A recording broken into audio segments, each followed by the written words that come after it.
Hello. Hi.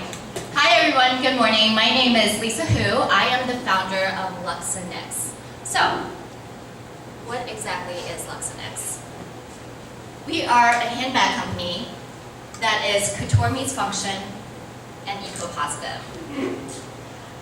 Also, we're collaborating with a not-for-profit called Love to Lanka that contributes 100% of their proceeds to a community in Love to Lanka Township, South Africa. And we're building a school with them in the next year or two. So, our mission statement for our company is we hope to inspire females to passionately pursue life with quality and function, to discover their authentic selves and in turn enabling more meaningful relationships with those around them. So we do this through our products. Our products are quality made. They're made by a small family-owned manufacturing in Guangdong, China.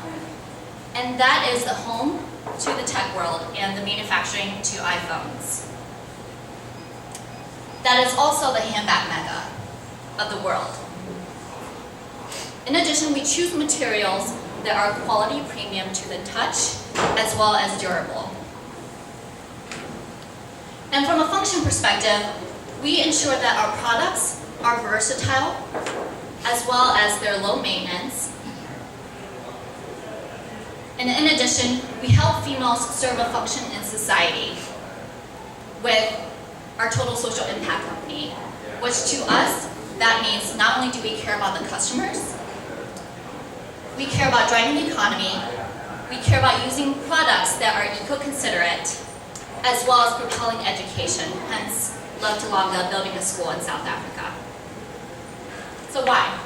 Why does this even matter, right? Some of you may know me, some of you probably don't. I was the ex-finance director of a multi-billion-dollar company. I quit my job to do this. I quit my job to start a handbag line, so why? Why would I do that? The answer is actually more apparent than you think.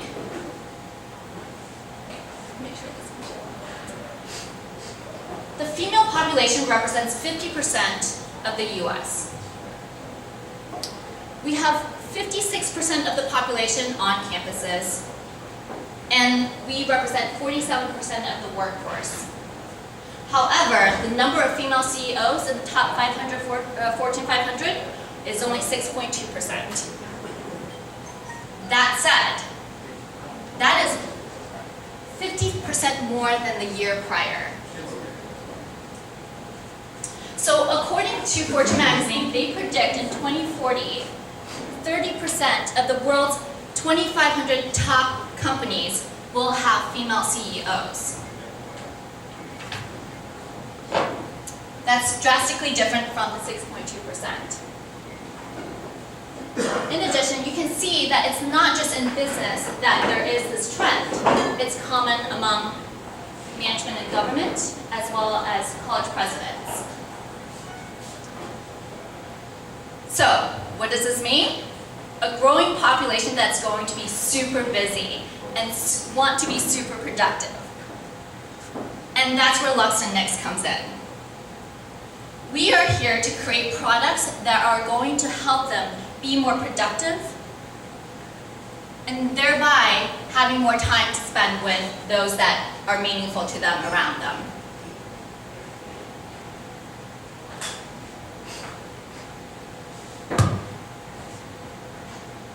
There we go. Not to mention the market size of handbags is $10 billion. So our company sets ourselves apart from the fact that these are handmade bags that are functional. Couture bags that are functional. That's not readily available on the market right now. So, we actually have over 25 different SKUs. What I have here is just the work and play line. So I have 3 SKUs right here. So the work and play line is live on Kickstarter right now. This suite is our most versatile suite of products that can literally carry a female throughout the week through their gym ventures, their work ventures, or their weekend ventures.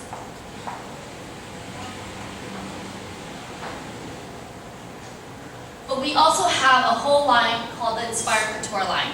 These bags are named after historical female figures, and they're easy to maintain. And that's the function side of this. And in addition, most of our Inspire Couture line is crossbodies, and the reason for that is because a lot of our customers that love the work and play line said that the only addition they would add to it is potentially a crossbody in case they had to go through the airport hands-free, but they needed something on their side that could fit a wallet or a cell phone or the passport. So, I mentioned earlier, I quit my job to do this. I quit my job last October, but this venture actually started last February. I created my first self-made prototype with a vintage sewing machine. And I started my blog though as soon as I quit my corporate job. It's called the 52-Week Startup. It's housed on LinkedIn. But I kind of just wanted to walk you guys through this just real fast. This is a brief summary of what I've done in the last 6 months that's documented. So essentially I quit my job in October. I went from director of finance to absolutely nothing. Immediately right after that I went on my Asia trip to find the right manufacturer. At that time I only had 2 SKUs. I had the backpack as well as this bag right here. And during that time, I shadowed the manufacturer for 2 weeks, every single day. In December of 2017, that's when I met Amy, founder of Love to Lanka, and that's where the idea of building a school in Africa came, what it is today. And as of April of this year, I scaled up to 25 complete SKUs. So a lot has happened in this past April. April 13th, I had my first interview with EQ, first fashion show at T-Rex. And April 17th, that's when my Kickstarter and website launched. And as of this past Sunday, we were press validated by the St. Louis Business Journal as a business in the public eyes. And so today, it's week 29.3, so I'm a little bit over half. And I thought I'd share with you guys where I'm at currently. So I have a Kickstarter going on for this work and play line. So what I was going to share with you guys is where I'm at in the Kickstarter. I have about 27 days left. I'm at a little bit over 50% funded on my target goals. So thank you for those backers. I know a few of you guys are here, so thank you for that. So what's in store for Lux and Nyx in the future? In the near future, we plan on reaching out to boutiques to scale. But in the long-term future, I should also mention, we're doing behind-the-scenes customer analytics because we need to study. We have a very niche market, and we need to study our customer behaviors via data. In the next 5 to 10 years, the longer-term goal is to actually, in addition to bringing this to the national level, I want to bring this internationally. I have a background in Mandarin, so I speak Mandarin, so that can carry me over to the Asia realm of the world. And, you know, I don't know if people know this, but China last year, they had their Singles Day, which brought in about $45 billion in revenue. That was 6 times the amount that Black Friday or Cyber Monday brought in for the United States. So Asia is going to be the next market in the next probably 5 to 10 years. So that's where I'm heading. So what's my ask for the fellow people that are sitting here? Be a Lux and Nyx believer. Help us spread the word on social. Follow our Facebook page, follow our Instagram and Twitter, and also be a backer in our Kickstarter project that is going on right now. Even for the males in the audience, you know, I'm sure you have that go-getter female in your life that you're just thinking about buying a bag for, so check it out. And next, questions. All right. Who wants to start? You want to do a quick demo of one of your bags? Yeah, sure. So this bag actually list my. Want me to hold the Yeah, mic? I don't mind. You're filled on. Okay, so this For a bag dated reference. has the most compartments and functions. It actually has it has 18 compartments and functions. So some of the more notable ones, I'm not going to go through all of them, but some of the more notable ones, as you can see, it's on a luggage case. In addition, there's a shoe compartment that can fit tennis shoes and heels. That goes all the way in. And it's water resistant on the inside, and there's breathing holes for the shoes and for the clothes. So there's a large compartment in the front that you can fit your clothes. So essentially you can have an entire outfit on you at any time. And of course, as a busy, modern, on-the-go woman, you always need your laptop with you. So there's a separate compartment for laptops. This compartment fits either a 13-inch or it actually fits potentially a 15-inch, and I know that's a problem for a lot of females. Value part, it does. Yeah, right. Lots of cool pockets Yeah, down there. yeah. Lots of And there's different a ton. There's a main compartment. There's many pockets inside of this to keep you organized. And on the bottom here. Oh yeah, I should mention, there's a beautiful water compartment, which most bags don't have. I actually designed this myself because I knew. It's not stretchy, and once it stretches out, it never Right. holds the bottle, and then it Exactly. put it in the overhead bin and water bottle in your face. Yeah, right, okay. Yeah, no, so you relate. Yeah, see? And there's also a utility strap on the bottom. This is for if you want to carry your umbrella, your tripod, or your yoga mat. Yep. And so, yeah, so again, there's a lot more compartments, little compartments. There's a side case. This is just for your phone, or it's a quick access for me to access my business card. There's pockets inside, so that's there to keep you organized. So that's a quick demonstration of that.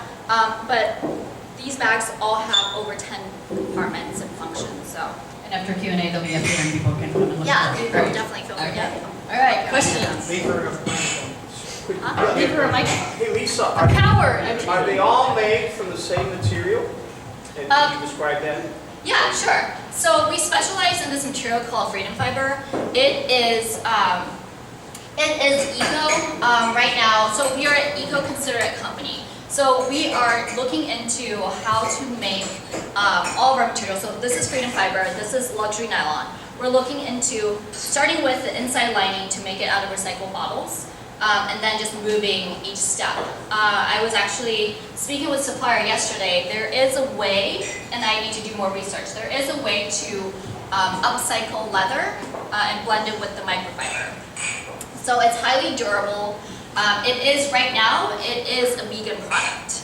But the reason I chose this is because it's actually lightweight. It's durable, and lightweight compared to the equal thickness leather that's out in the market.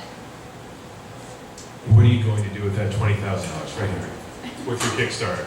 So that is, okay, so my investment cost, as most people know, investment cost is always a lot. So that $20,000 basically covers my MOQ of what I feel is enough to go to the manufacturer and say, okay, produce this, and they'll be like, okay, let's do it, right, and then get me started. But my investment cost, it was published in the St. Louis Business Journal. I've already invested $60,000 so far. So that said, this $20,000 will be in addition to that, and there are other expenses as well. So starting a brand is not easy.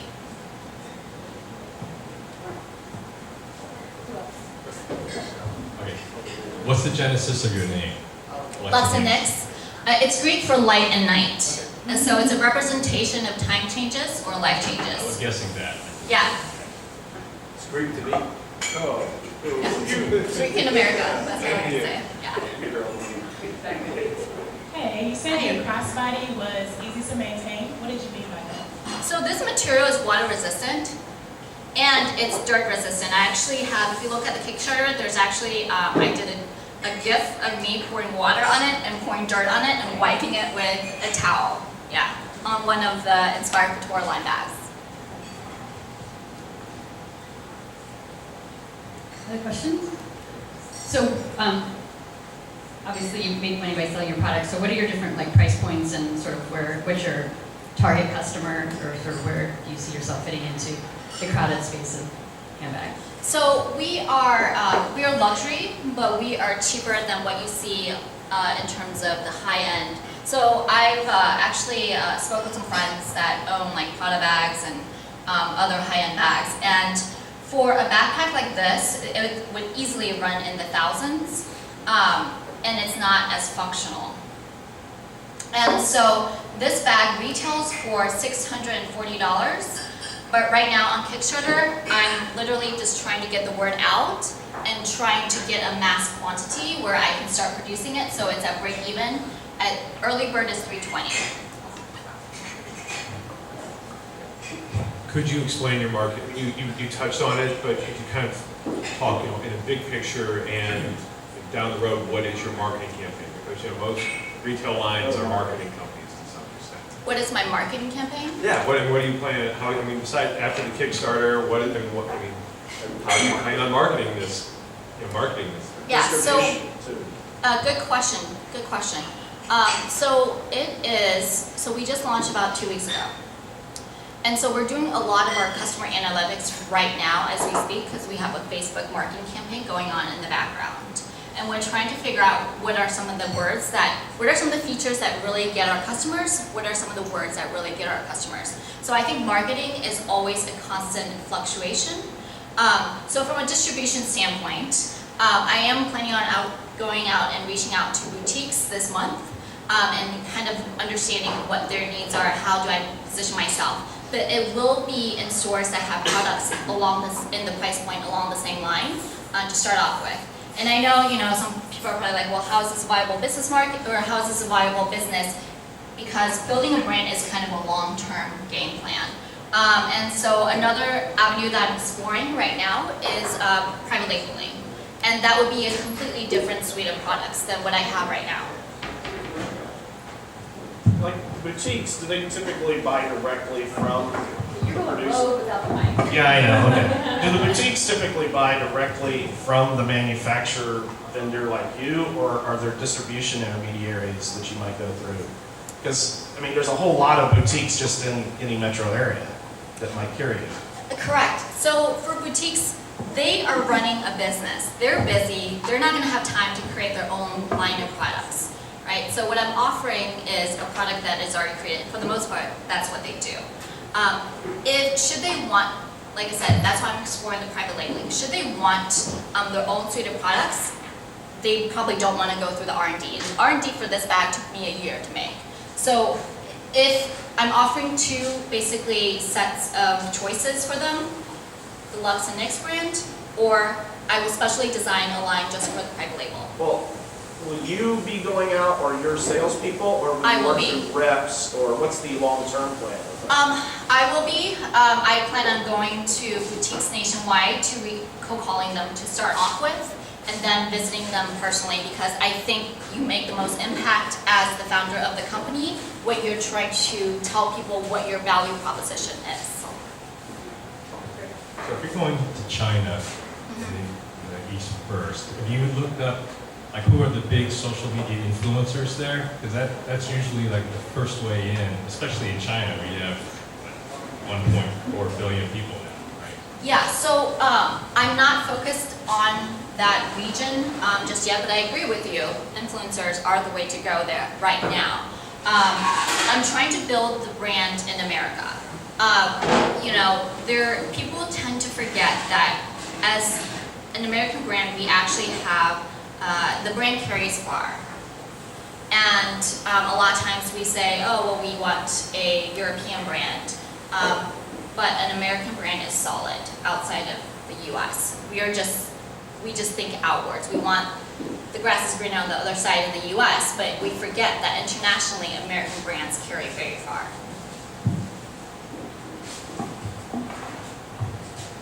So for other comparable products in the space, if I'm going to spend $600 on a backpack, which in guy terms is a lot of beers, what makes your backpack or product stand out against other similarly priced items? So I don't know if you realize, but females spend a lot on bags. Might not be your target customer. And, Beer or bag? and these are small batch. I'm not, I want to be the Canadian Goose before it was Canadian Goose. I want to be that small company before it goes mass market because I want to be able to control at this point who our customer is, what they want. I want to understand our customer first. I don't think it would be ready to go mass market anytime soon. And I think people appreciate a product that's unique and is authentic and just looks different than anything else in the market. And I think people are willing to pay for that, and it's all handmade, so there's some value to that.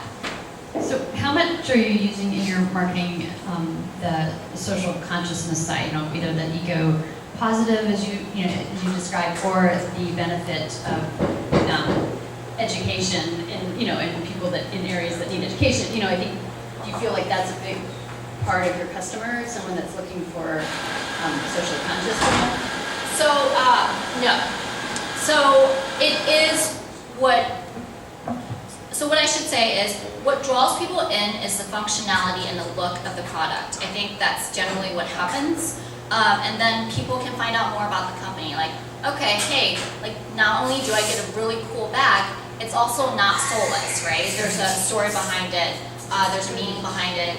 I'm carrying a bag and I feel great because I'm doing something good by carrying this bag. So I want people to dig deeper. It's kind of like you scratch the surface, it's a cool product, but then you dig deeper, it's like, whoa, there's a whole nother meaning to this product.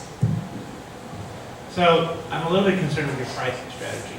Yeah. So if you are intended to be a couture bag, and you are half to a third the price of comparably valued or mindset couture bags. Right. In other words, you're going to be a third the price of a product.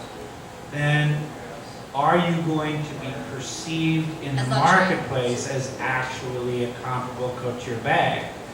Price drives perception. There's no way a product bag costs anywhere close to $3,000 to produce. But because it's $3,000 and has Prada on it, people pay $3,000 for it. It's not about, it's not about what it costs times it. I want to establish that value proposition as that level of product. So even if you're not comparable, you're not going to be compared to that. You can be compared to other $600 bags. My thought. Yes. So there's a business side to that, and there's also a value side to that. The business side is we are an American brand. If we think about the well-known American bag companies, their value points are usually not that high, not because our quality is not as good as what Prada or Louis Vuitton can offer. We can get that quality up there, but the problem is there's this perception of, a company that's like hundreds of maybe thousands of years old or whatnot, and there's that heritage perception that an American brand at this point cannot bring to the table. And so from a business side, that's how I viewed it, was we are an American brand. It would be hard for me to command a price point that, say, Prada can. But that being said, that's where our value comes in for a customer as well. We're handmade. We're taking into consideration the same amount or close to a high-end brand such as Louis Vuitton, and we're at a third the price.